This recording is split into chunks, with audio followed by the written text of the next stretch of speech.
And welcome to Corey Taylor Talks live from Las Vegas, Vegas' only teen talk show.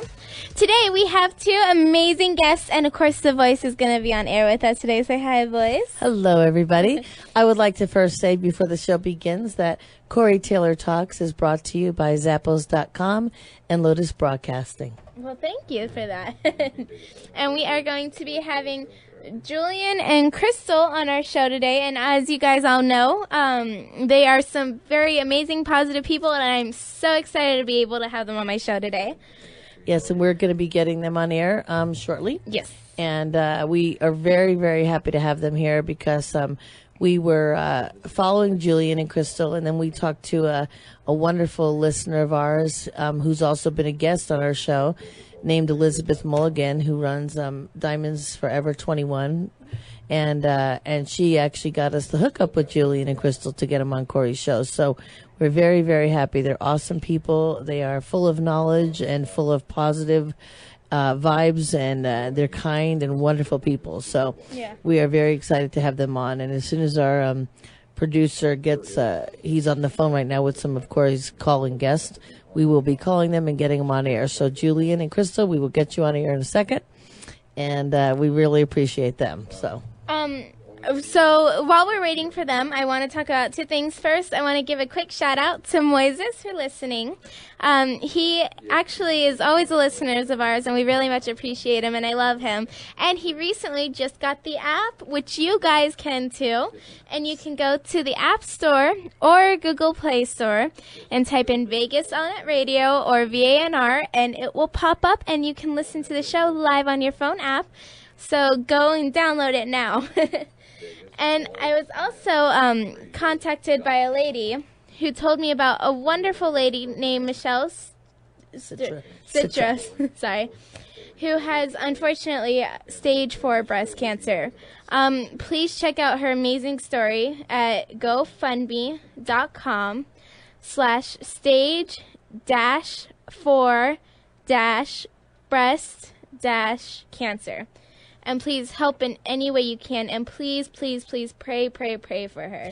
I would also like to say that Corey and I lost a wonderful friend a year ago, almost to the day, literally yesterday, to breast cancer. And she had it years ago. She was free of it for years and then got it back. And we actually even had a show dedicated. Yeah, we had a show dedicated to her. Her name was Marla Shellberg.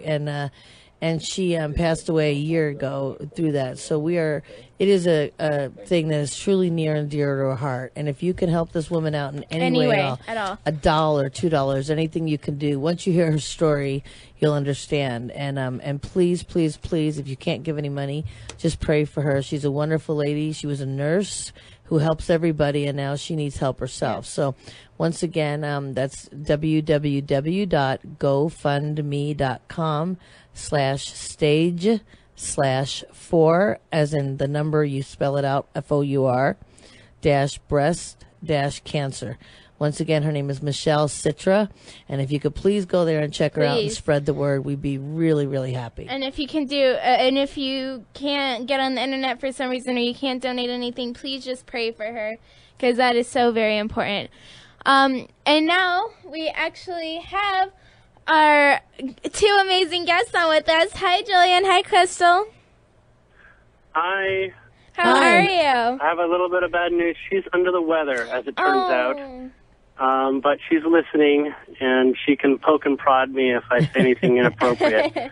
Okay, that's fine. We're very happy to have you. We hope she feels better. We're very sorry. Yes, we're excited to have you, though. And thank you so much for Crystal to listening, too. Well, thank you for inviting me and us in the first place. So, what's going down? Well, basically, I know a lot about you, and the voice knows a lot about you, but why don't you tell our listeners about yourself and about Crystal? Well, I can do the short story of how we met.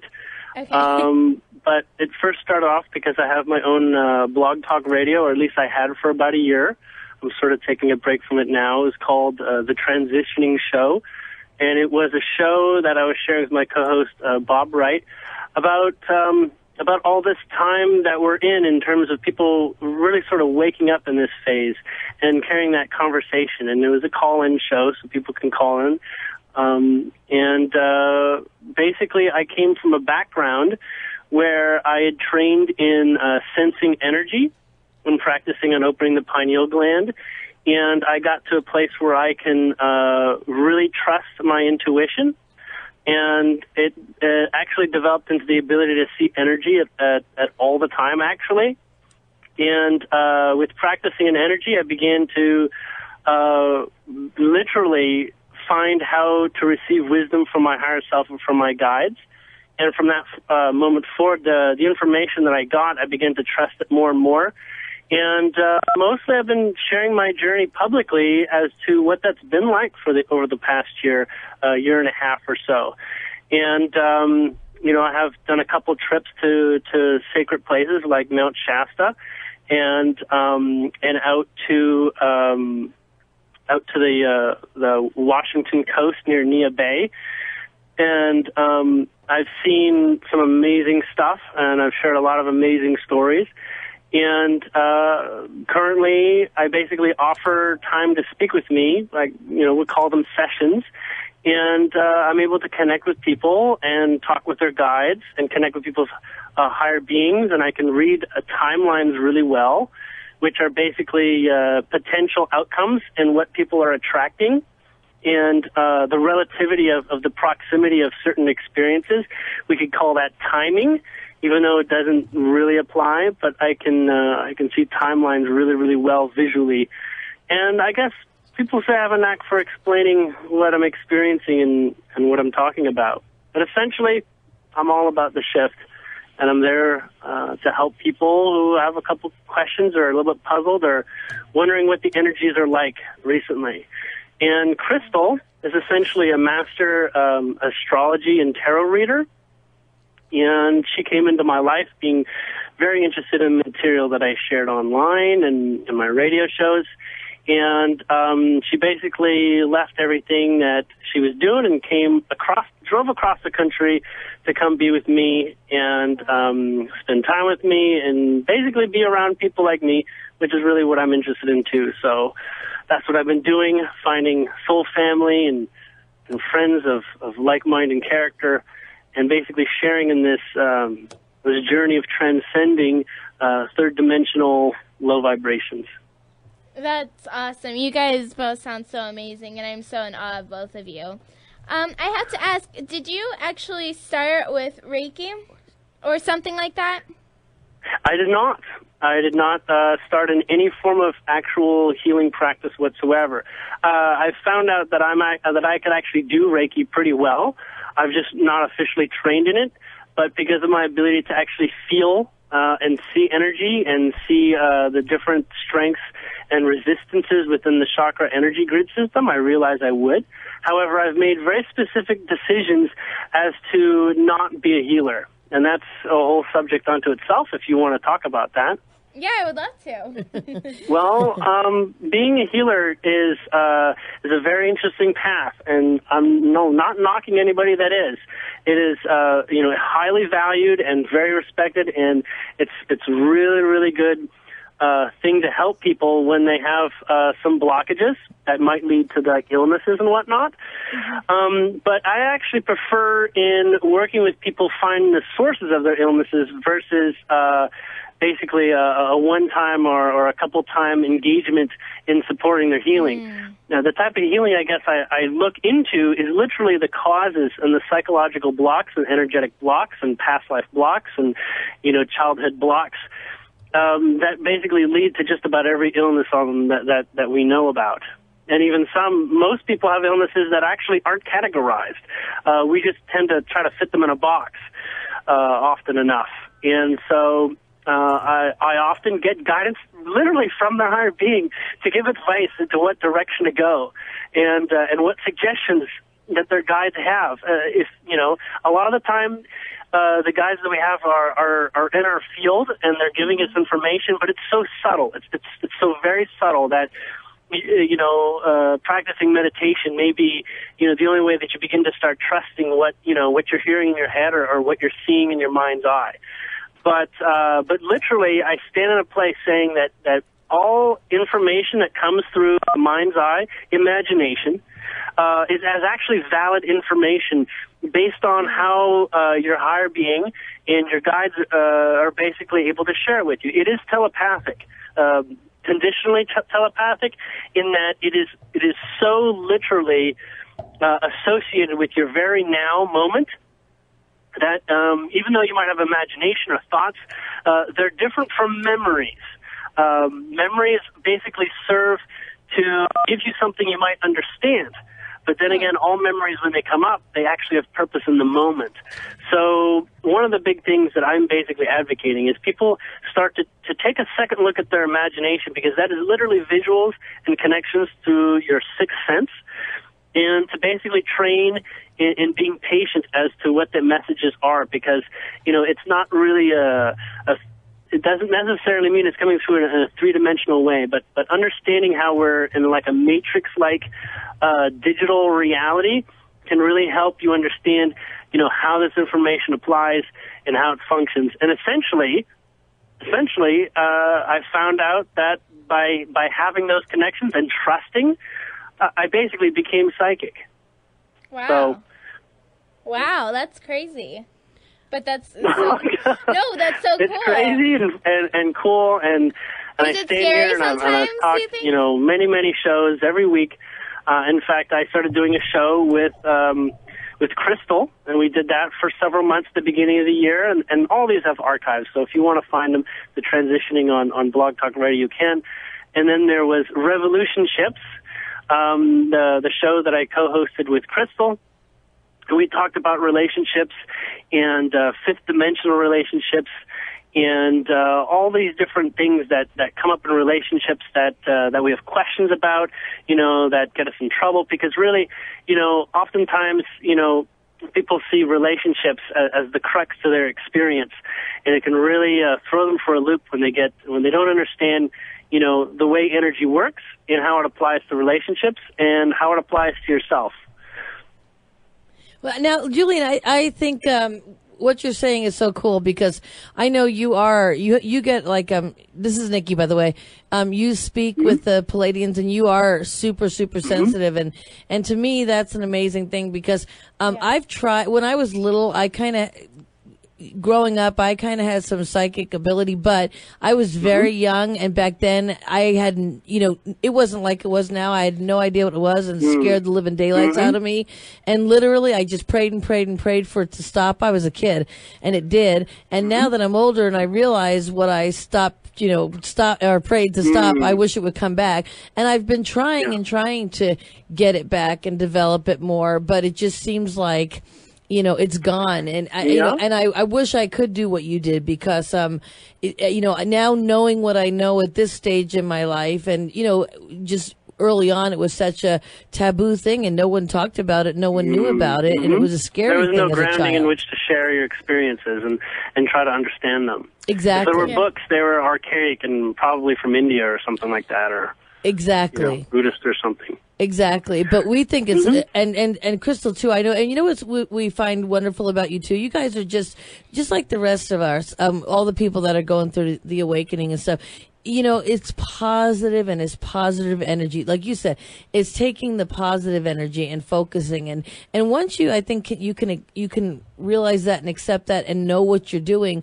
I really believe that the positive people seek out other positive people and are getting ready, like you say, for the shift. And I think that's where we kind of stand. It's, we feel like we want to help people to get ready for that, because the world is changing, it or not. It's very easy to see.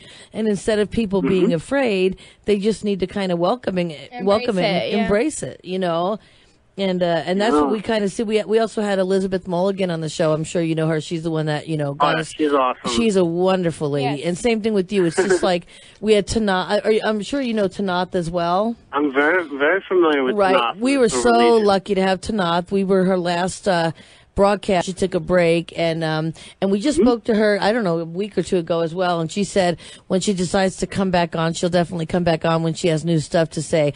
But that's why we're trying to spread the word, because we have listeners literally across the world that are now realizing, wait a minute, stuff's going on, and they don't know what it is, but they're wanting to know. And with people like you that take the time to do our show, and Crystal, and talk about it, and Elizabeth and Tanaath and all them, it really helps people understand. It's a neat thing. It's not to be afraid, but start to know what's going on so you can make the best of it. Yeah, and I think it's almost like that's what's being asked. I basically liken to this period in time as growing up and getting out of the house of your parents, which is basically leaving what your life is in the hands of other people. Exactly. And I'm not saying I'm anti-government or whatever. That's like saying I'm anti-parents. Absolutely. Okay? They have purpose to help us, get our footing in this reality, in this time, in this dimension, except that those who want to leave the house, some people need to know that that's possible even. Yes. Exactly. And when you can have experiences like other people seeing that they're doing that, you can begin to trust that, there is a world beyond the world that's presented to us. Absolutely. In general. Yes. Absolutely. Now we know first of all, we were following you guys, not following literally, but watching your beautiful pictures on your camping trip you just attended and stuff. And we saw that one picture that was I think it was taken by a lady. I'm trying to look for it, but a lady named Dawn or something. The beautiful thing, it looked like the sun in the sky, but it was all It was like a purplish, it was like a purplish pink and pinkish. stuff. Do you know what picture I'm speaking of? Yeah, actually, that's a really old picture. Oh, is it? Oh. Okay, because we just saw that on your wall, like last week when you guys were camping, and we were like, "That's so cool." We were going to ask you what it was that just this weekend, and did you take that picture? Oh, well, when you get basically the different sorts of blotchy colors added to the sun in terms of the perimeter around the sun, some people basically assume it's some kind of occlusion that's on the lens and the camera's picking it up, and you get refractions in the lenses and all this sort of thing.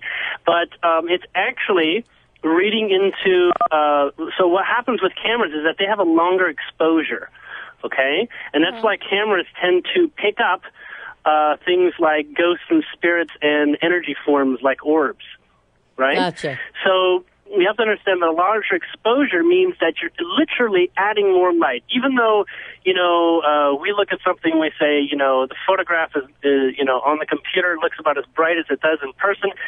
It's not. It's basically when you take a photograph, you're creating a larger exposure, which means you're actually getting a longer stream of light. But because the camera's sensitivity is much less sensitive than your eyes, your actual eyes, it sort of breaks it up. And oftentimes what you're looking at is the prismatic layer, just like when you have a rainbow coming through a crystal in the sunlight. So what you can get is you can get prismatic layers of the light basically staining and coming through more often than not. However, there is a little bit more than just that. What actually begins to occur in this period in time is that the range of the color that's coming through is actually coming from the sunlight, and that literally denotes that is that color is actually more prevalent as a pattern than all the other ones. So when you have that pink color, that's almost like the fastest way to find out what kind of proclivity the sun is sharing in terms of helping us with a particular color of energy, sort of like light therapy. Oh, Interesting. Does that make sense? Yeah. Yes, it does. It really, really does. It's And it tends to change over a period of a couple days. It tends to adjust. It gets blue, it gets green, it gets yellow, but you gotta kind of, point your camera directly at the sun to do that. And unfortunately, it's hard to tell sometimes because the lens and the glass in the camera can literally access a different layer of the prism of the light. So you could get two cameras that one will get them green and the other one will get a pink. So it's kind of hard to tell what it is. However, you'll note the same camera, you know, if the same two cameras are taking a picture a couple of days later, you know, they'll both change equally, but they might not change within 24 hours. Interesting. That's really, really interesting. And I just got to ask, because I think this is so interesting, how did the Pleiadians actually find you? And could you tell my listeners the messages that they tell you? That is a long story, but I'll give the short of it. Okay. Essentially, I got to a level of confidence in speaking with my higher self, and I basically understood that anything was possible. I really released, and I really said, by golly, you know, this is amazing. And you know what? I am so intrigued. I watched the Sirius film, you know, the one that was put out by Dr. Stephen Greer. Right. Yes. On extraterrestrials and whatnot. And I said, look, I literally put out a passionate plea and said, if you're out there, if you're up there and you're visiting us right now, could you please, you know, let me know or say something or give me a sign or whatever. And 3 seconds passed, and I got a voice that is as clear as remembering a conversation, which is not necessarily that clear, but it was essentially like I just had this said, and I was re-listening to it about that level of clarity. It said, yes, we're here. Hold on a minute. And Wow. I just, Wow. that didn't make sense. Hold on a minute. That gave me a little bit of doubts. And basically, they began to explain they didn't expect me to be able to hear them or to actually reach out intentionally and try to reach them. And it turns out that what I reached was a ship that is not exactly in orbit, but in our solar system. And it is a Pleiadian ship that gathers lots and lots of data. So what they have these invisible cameras that they use that are down here, and they record sort of like a three-dimensional landscape, basically a setting. It's basically like an orb, except it's more technology-based. And there's a large network of people, or Pleiadians, that are recording our television, our radio, all our frequencies, and there are people reviewing that information live and basically archiving that. And then those people that watch this information, give their sort of analysis and give sort of like additional data that support, a conversation or whatever, and they share this data with other galactic species that are here to visit Earth, or at least here observing Earth and its inhabitants at the time.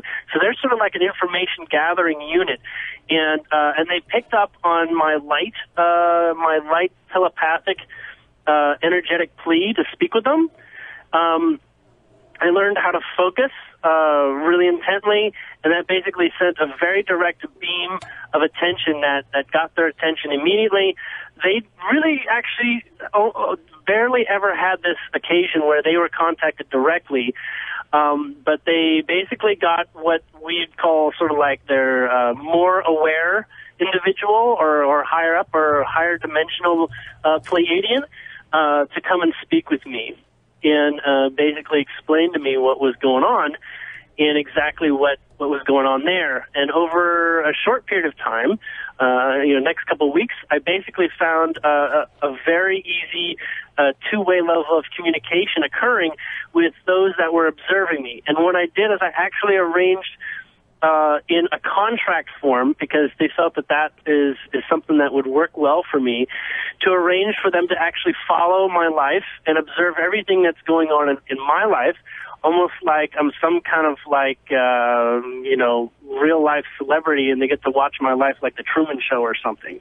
So in fact, they're receiving your conversation right now and my surroundings and just about everybody that I talk with.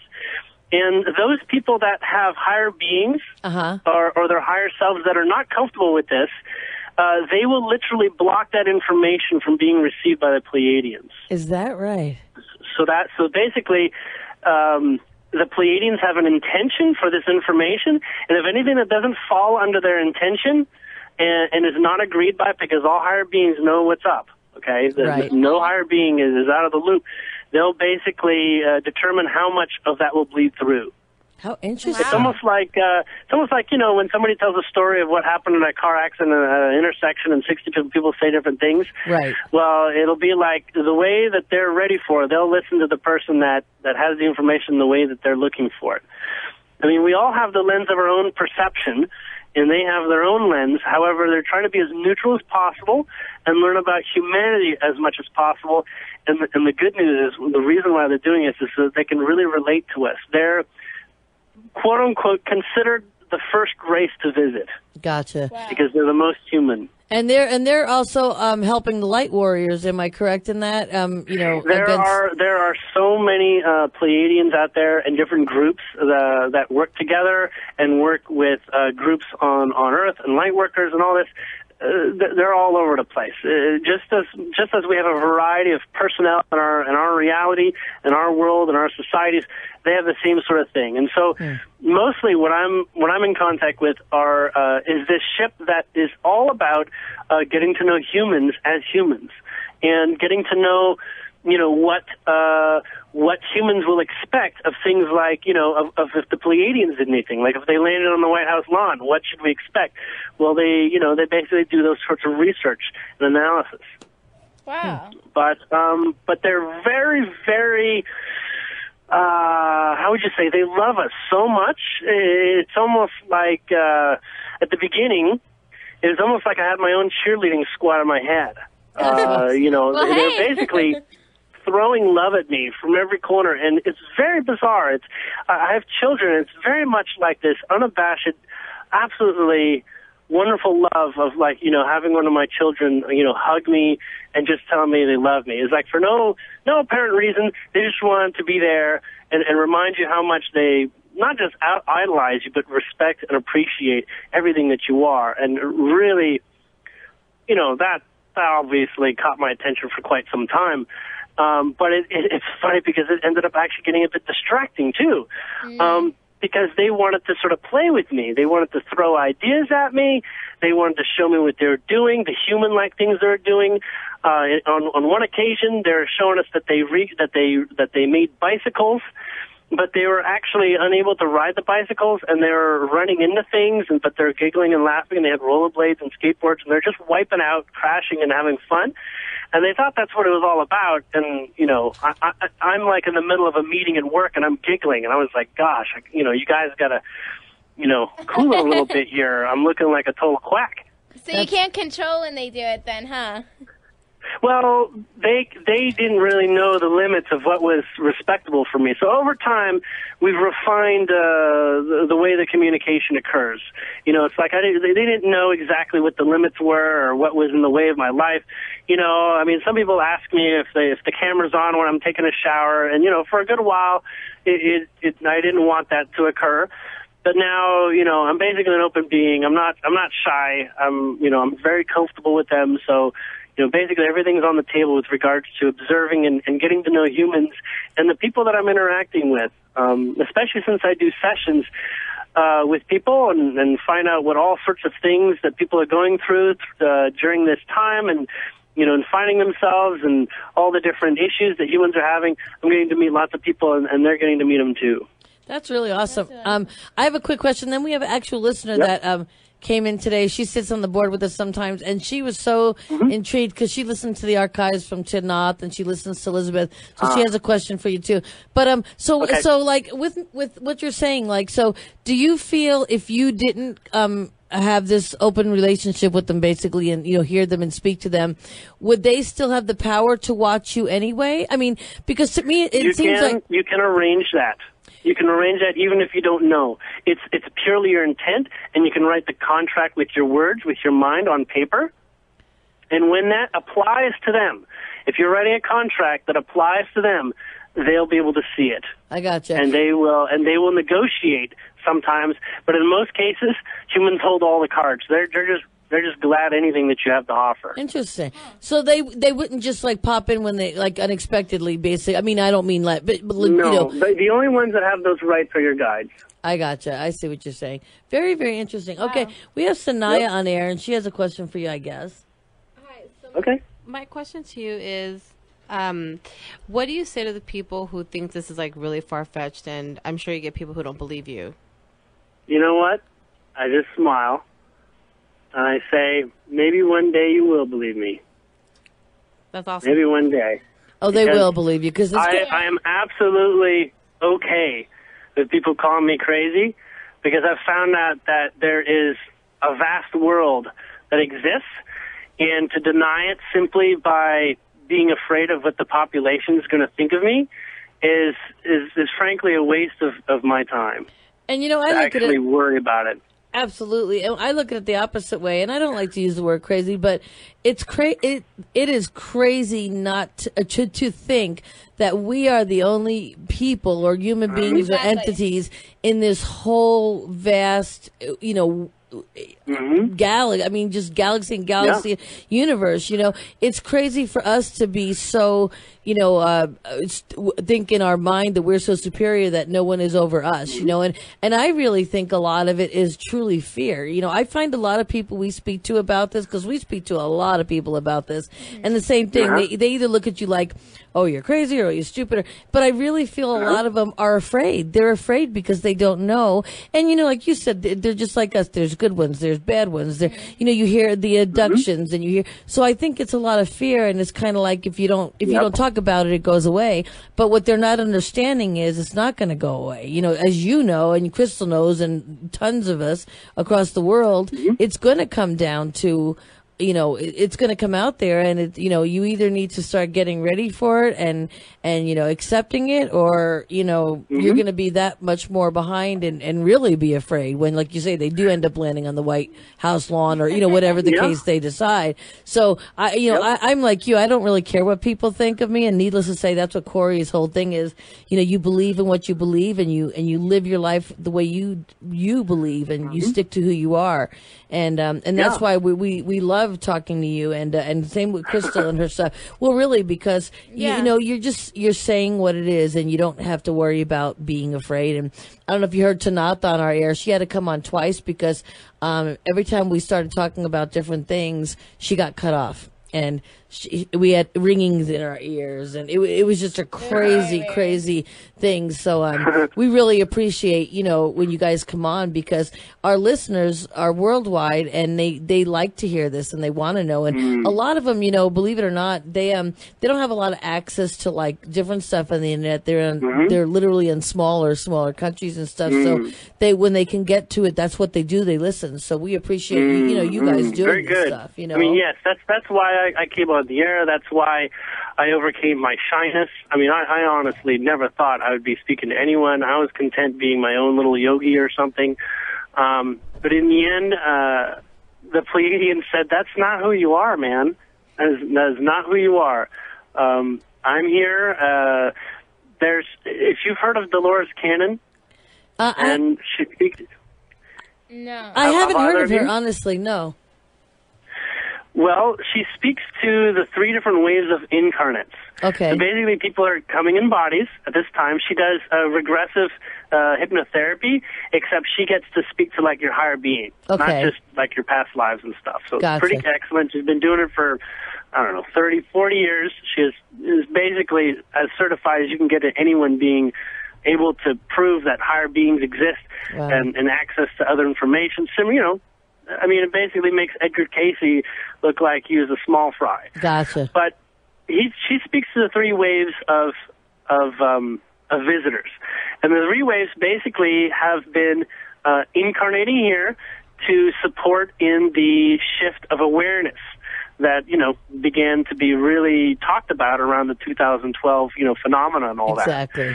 And the 3 waves basically stood as the first waves were basically the hippie generation. People that were hippies. They basically changed the paradigm. They said, love and light, and that's what's true. And then you had the second wave, which were like their children, or people that basically learned from the material that the first wave people were bringing out. Like the children of people like the Beatles and all that. Right, exactly. And then you've got the third wavers who almost don't care at all. They basically just show up, and they're just wanting to live this new reality. Now, the first waivers being, older people, so we're talking, upper 30s, 40s, and 50s and older.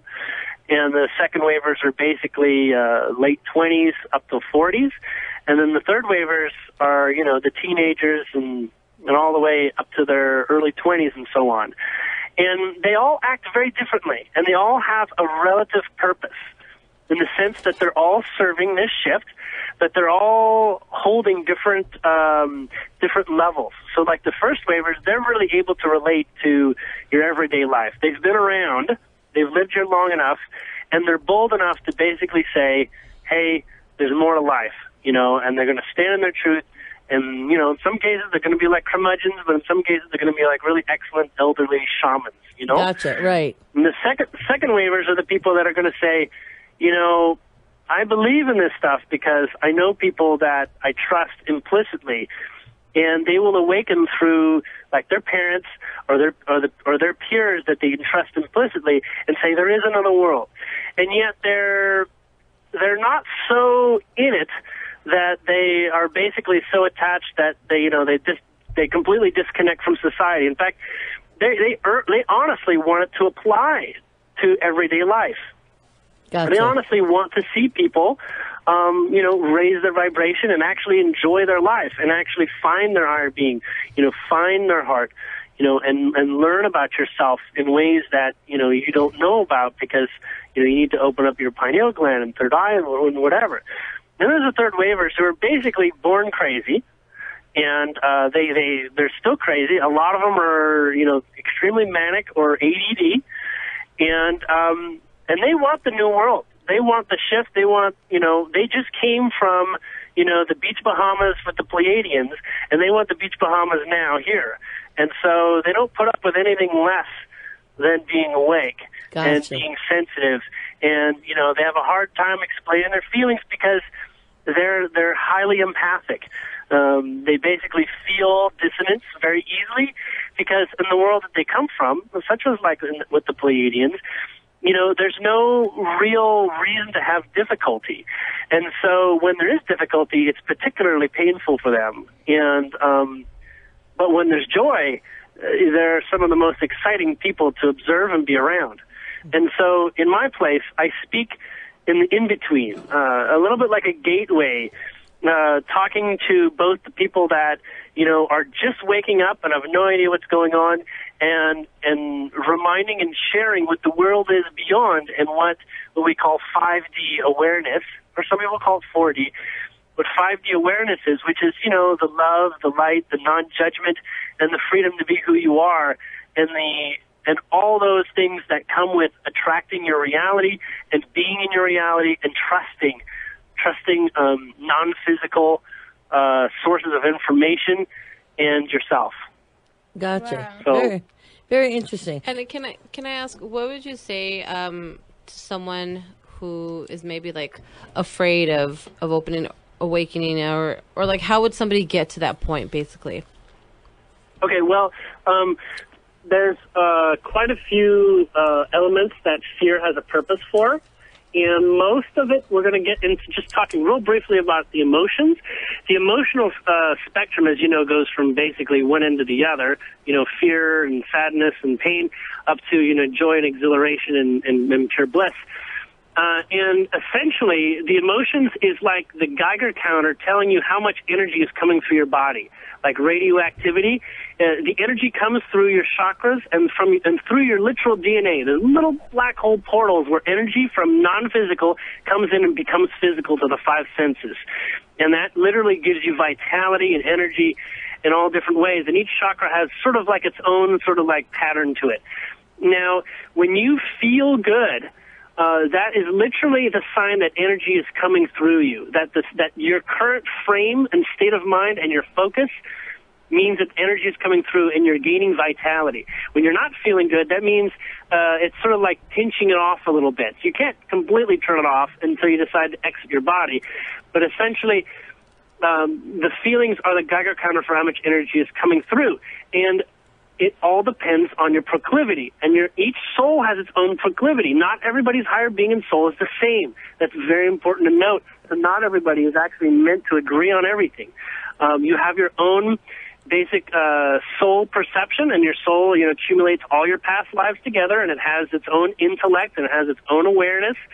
And it's not terribly judgmental of individual experiences, but it does want to expand its perspective by going through experiences. So the higher being the next stage down, which is basically like your mind, but like a really broad mind that can see everything in your life and can organize your life and work the threads of what you're attracted to. That will work with you and literally allow that energy to come through. And so when you feel good, that is you connecting to your true interest, your true inside. But there's also, mind you, you can think about something good and not feel 100% good. Like you could say, I really like this Ferrari, but I'm not going to like the payments. But I can really like the car. So you can still have good feeling and then contextually not completely good feeling, which is fine. We're basically in a reality where lots of beliefs have been established where we feel good about them, and yet somehow we're getting taxed. You gotta pay something to get it. You gotta pay to win. You gotta basically give over some discomfort for the greater comfort. The greater good, as you might say. And let me ask you this: would you say it's easier for people to awaken it through maybe like meditation or hypnotherapy? Hypnotherapy does wonders because it can through hypnotherapy you can reprogram the subconscious. You can reprogram programs that you were born learning, like through school and through society. However, you can do it yourself through contemplation. And one of the things that was really big for me is as I went through every memory over a 2-week period last year, a really big deal, I said, I'm going to go through and bring up everything I can remember that ever bothered me or anything from my memory, because it all has purpose. It's like I learned these programs of limiting myself from my past and from my relationships with people and with close ones, from my parents. And essentially, I looked at all these in contemplation and saw them for what they were and saw them for their purpose, and basically gave them a broader perspective view rather than a limited in the moment view. So by doing that, I was able to slowly dissect what my life purpose was in all these memories and these experiences. It wasn't easy. I basically had to elevate my perception, and to do that, it really comes down to allowing and being peaceful and trusting and being non-judgmental. A non-judgmental place where you basically say there's relevance in absolutely everything, otherwise I wouldn't have attracted it. And therefore, from that perspective, you can actually look at something and give yourself the patience to not get caught up emotionally in it, but sort of look at it from a neutral eye. And from that neutral space, you're no longer becoming attached to any particular reason associated with a belief, and you could just observe it for basically what it was bringing forward to you. It's almost like everything has a silver lining. That's true. Everything does have a silver lining. It's just not everybody's ready to see it because they're caught up in the emotions of that. The energy can blind you because the energy also is associated with your moods. You can only experience certain feelings when you're in different moods. There's the drunk mood, there's the sleepy mood, there's the bored mood, there's the excited amusement park mood, there's the romantic mood. All these moods have a certain range of that entire scale from absolute sadness to absolute joy.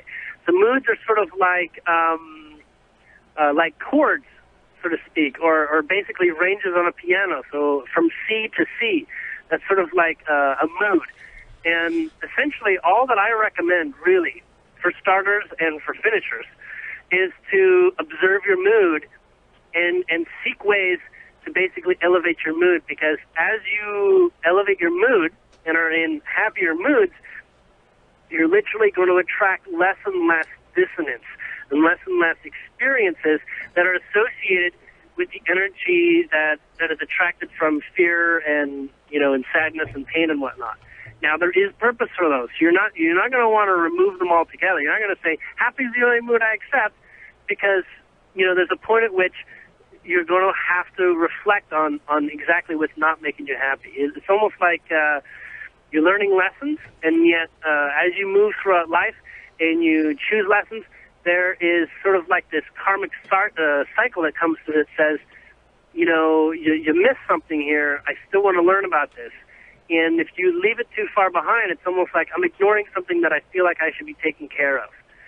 So everything that you can perceive that bothers you is literally a wonderful lesson once you understand it. It's like, oh my God, it really liberates you when you see why that is the way it is and why you've attracted it. Everything is there to help you grow. And sometimes you need to be shown a roadblock to get you to be curious enough to say, you know what, no roadblock should be in my way.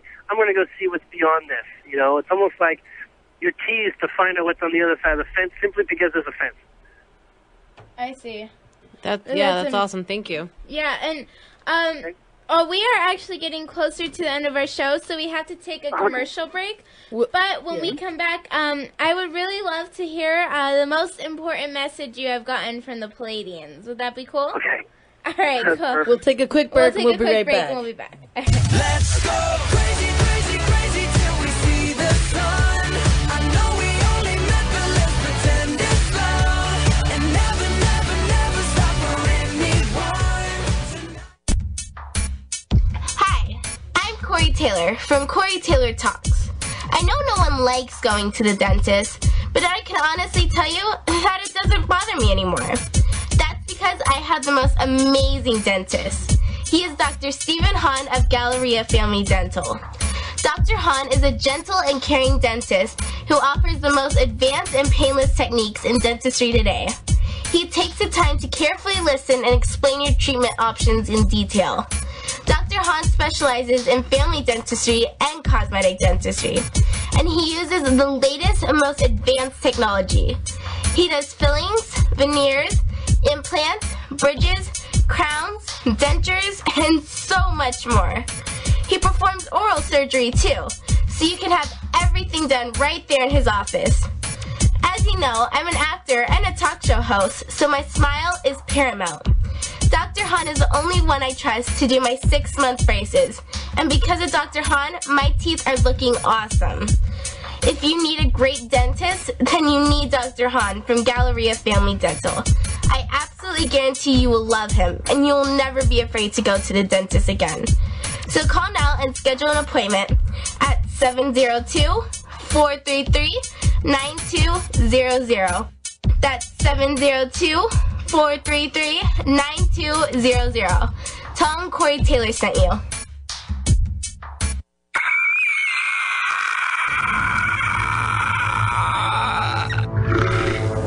Come to where stories decompose, where fear, terror, and screams are not only for Halloween. An independent film production company that focuses on the most terrifying things you can think of. You can watch behind-the-scenes videos, trailers, short films, and much more. Visit www.carcass-studios.com. Carcass Studios. Join us in bringing horror to the next level. Are you tired of looking for a rental home and tired of no one calling you back? You need Trish Messenger of RX Realty, your rental consultant. She has at her disposal over 95% of the rentals on the market today. Let Trish Messenger show you your new home. The cost? Nothing except your loyalty. She gets paid by the lessor. Call Trish Messenger of RX Realty at 702-768-9538 or visit homerentalconsultant.com.